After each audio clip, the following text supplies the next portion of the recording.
Bonjour à tous, j'espère que vous allez bien. Alors je vous fais une petite vidéo réaction rapide aujourd'hui, parce que régulièrement quand je fais mes courses et que je vois des choses intéressantes au niveau des plans pour le jardin, je poste un petit message sur le groupe Facebook de la chaîne pour dire, bah, voilà, j'ai trouvé telle ou telle chose, pour informer les gens qui sont intéressés par les choses que j'ai trouvées pour qu'ils puissent les acheter eux aussi. Et régulièrement, quand je parle de ces plans disponibles en magasin, je vois des messages de personnes qui me disent: «Ah mais j'ai acheté ces plans-là, ça marche pas, ça a rien donné, c'est pas un bon fournisseur» et cetera. Et très rarement, je vois des gens qui disent: «J'ai acheté ces plans, mais je m'en suis pas super bien occupé et ça n'a donc pas marché». En fait, ce qui se passe quand vous achetez des plants, alors aujourd'hui par exemple, aujourd'hui c'était le cas pour des vignes. J'ai trouvé ces petits plants de vignes à 4,80 € je crois chez Lidl.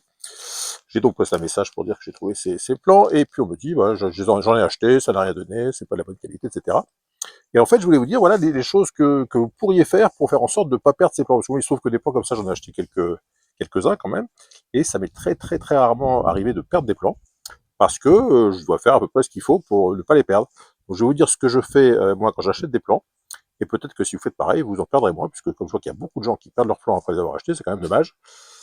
Donc la première chose à faire, évidemment, quand vous achetez des plans, c'est d'acheter des jolis plans. Ça me paraît une évidence, mais quand vous arrivez dans un magasin, vous allez avoir, je sais pas, il y a 50 plans qui vont être dans un carton.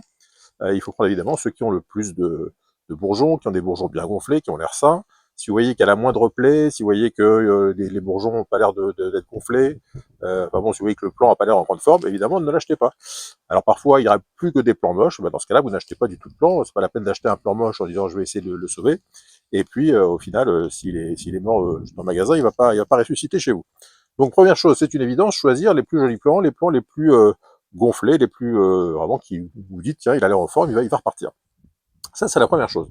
Une fois que vous avez acheté des plans qui vous paraissent sains, la deuxième chose à faire, c'est évidemment de ne pas traîner avant de les rempoter. Quand vous achetez un plan qui est dans une motte qui fait cette taille-là, vous voyez, ça fait, je sais pas, il doit faire 5-6 cm de motte. Si vous arrivez chez vous, que vous les mettez dans un coin et que vous mettez 8 jours, 10 jours avant de les planter, évidemment, le plan risque de mourir avant même que vous l'ayez planté. Et dans ce cas-là, évidemment, il ne repartira pas. Mais c'est pas de la faute du magasin, c'est parce que vous avez traîné à le rempoter. Donc, première chose, dès que vous arrivez, vous avez acheté un plan, le jour même, vous le préparez à le rempoter, parce que généralement, quand ils sont préparés par les fournisseurs, ils ont une petite motte plus ou moins bien tassée, la terre est plus ou moins bonne, etc. Donc, pour qu'ils puissent repartir rapidement, il faut rapidement, moi je les ai achetés il y a une demi-heure, et dans l'heure qui suit, là tout de suite après cette vidéo, je vais les mettre dans un petit pot, et leur mettre une bonne terre, les arroser, bref, leur donner toutes les conditions pour qu'ils puissent repartir, parce que, encore une fois, si vous les mettez dans un coin en disant je ferai ça quand j'aurai le temps, bah eux, ils ont le temps de mourir, et puis, évidemment, ça repartira pas, vous risquez de planter un plan qui sera déjà mort avant même d'avoir commencé à être planté chez vous. Troisième chose, une fois que vous l'avez bien replanté, alors déjà au niveau de la plantation, peut-être que c'est pas idéal quand ce sont des jeunes plants comme ça de les planter directement en pleine terre, parce que ce sont des jeunes plants, ils n'ont pas forcément toutes les conditions pour s'installer. Donc ce que vous pouvez peut-être faire, c'est commencer par une phase, surtout avec des plants. Là, on est le 1er juin, donc acheter des plants de vigne le 1er juin, c'est pas vraiment la saison.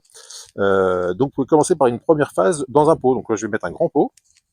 Et je vais les mettre à mi-ombre, je vais les arroser régulièrement, je vais les surveiller. Si vous êtes dans une période où vous n'êtes pas très disponible et que vous n'avez pas le temps de vous en occuper, n'achetez pas de plants dont vous ne pouvez pas vous occuper, parce que ce sont des plants, surtout à cette période de l'année, qui ont besoin de soins, qui ont besoin d'être surveillés.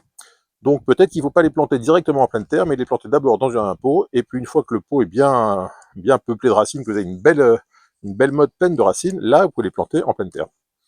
Voilà, donc après évidemment, bon, je vais dire des évidences, mais évidemment il faut surveiller l'arrosage, il faut, pas tout de suite, mais après 2-3 semaines, une fois qu'ils sont installés dans le pot, après 2-3 semaines, leur donner pendant la saison de croissance de l'engrais régulièrement, pour qu'ils se développent bien.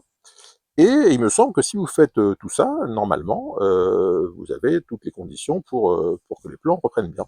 Dernière chose, une fois que vous avez un beau plan dans votre pot et que vous êtes prêt à le planter, il est évidemment très important de faire une bonne préparation de sol. Parce que si vous faites juste un petit trou, vous avez une terre pas terrible, vous faites juste un petit trou de la taille du pot et que vous mettez votre motte dans le trou, évidemment les racines, quand elles vont essayer de s'installer, si vous avez un mauvais sol avec plein de cailloux, avec une argile très dure, etc., bah, le plan va avoir du mal à s'installer. Donc, première phase, bon développement des racines dans un pot pour que vous l'ayez bien sous le nez et que vous pouvez bien le surveiller, le développement. Et une fois que vous passez du pot à la pleine terre, préparez la terre sur au moins 2 fois la taille du pot. Je veux dire, si vous avez un pot qui est comme ça, bah, faites 2 fois plus de préparation de sol de tous les côtés, en enrichissant éventuellement de compost, de fumier. Bref, faites une bonne préparation de sol, parce que la préparation de sol, on va dire, c'est au moins 50%, si c'est pas plus, de la réussite d'une plantation. Donc si vous préparez bien le sol et que vous avez un pot bien raciné, là, normalement, vous avez toutes les chances que ça se passe bien et que ça reprenne bien. Bon, là, j'avais pas prévu d'aller jusque-là, mais finalement, j'ai replanté mes plants avant de poster la vidéo, donc je vous montre ce que j'ai fait. Donc en fait, voilà le plan. Alors, je vous montre d'abord le plan d'origine. Donc c'est livré dans un petit sachet comme ça. Alors il y en a qui me disent c'est pas la période des racines nues, c'est pas du tout en racines nues, ce sont des petites mottes. Alors voilà, je vous montre à quoi ça ressemble. Alors évidemment, quand vous sortez les plants de ces sachets, il s'agit de pas toucher à la petite motte. Hein. Il y a une petite motte comme ça, vous n'allez pas gratouiller, vous n'allez pas vous laisser la motte telle qu'elle est, c'est dans l'enveloppe qui est biodégradable a priori. Donc vous prenez le plant tel qu'il est, vous le déposez dans le pot et vous l'entourez d'une bonne terre. C'est tout, on ne va pas les gratouiller, c'est pas la saison de toucher aux racines. Donc c'est pas des racines nues. Ensuite vous les mettez donc dans un pot comme ça, vous voyez donc par rapport au pot d'origine, à la plantation d'origine, vous voyez qu'il y a un peu plus, quasiment 2 fois la taille de la motte d'origine. Donc là, ma motte qui va s'installer ici, j'ai entouré de bonne terre, j'ai bien tassé, il ne faut pas que le plant se balade avec le vent, il ne faut pas qu'il soit... Donc il faut bien tasser autour. Donc là, je vais mettre ce pot à l'ombre, à mi-ombre, au soleil du matin. Il faut compter 2-3 semaines minimum pour que les racines commencent à se développer. Donc pendant 2-3 semaines, ça veut dire que chaque jour, je vais regarder, voir si tout va bien, s'il n'y a pas des ravageurs qui sont venus gratouiller, s'il n'y a pas, le vent l'a pas fait tomber, je ne sais pas. Donc pendant 2-3 semaines minimum, c'est une surveillance quotidienne pour s'assurer que tout va bien. Et si tout va bien, d'ici un mois et demi, il sera bien raciné. Et peut-être que cet automne, voire au printemps prochain, je verrai, sûrement cet automne, vers le mois de novembre, j'aurai pas mal de racines qui se seront développées dans le pot. Et là, je pourrais planter en pleine terre, dans une terre bien préparée. Et si on fait tout ça, je pense que si tout le monde faisait ça, j'aurais beaucoup moins de messages sur le groupe Facebook qui me diront j'ai acheté des plants et c'est un mauvais fournisseur parce que ça n'a pas repayé. Si on fait bien tout ce qu'il faut faire une fois qu'on achète les plants, sauf si on a acheté des plants très moches au départ, mais si on a acheté des beaux plants en magasin, si on est sûr d'avoir sélectionné des beaux plants, normalement, ça redémarre sans aucun souci. Voilà. Donc, alors je sais pas si ça vous arrive souvent d'avoir ce genre de problème, d'acheter des plants et puis que ça se passe mal. Mais encore une fois, moi, ça m'arrive assez peu rarement, donc je me dis comment se fait-il que moi ça m'arrive pas et que ça arrive à plein de gens. Donc, mettez-moi en commentaire ce qui vous arrive chez vous, quels sont les problèmes que vous avez rencontrés, et puis peut-être que ça pourra aider les gens qui n'arrivent pas à faire repartir les plantes à les faire repartir un peu mieux que ce qu'ils font d'habitude. Voilà, c'était une petite vidéo rapide parce que je vous dis, j'ai toujours dès que je poste ce message, j'ai toujours des gens qui me disent, oh bah, ça marche pas, c'est le fournisseur. Alors c'est jamais eux, hein, c'est le fournisseur qui est en cause. Mais moi, je constate que comme moi, ça ne m'arrive pas, je me dis que le fournisseur n'est pas forcément en cause et qu'il faut savoir bien gérer. Si on achète un plan, il faut savoir s'en occuper derrière. Et si on n'a pas le temps, si on peut pas, si on n'a pas les conditions, bon, on n'achète pas et puis l'affaire est réglée.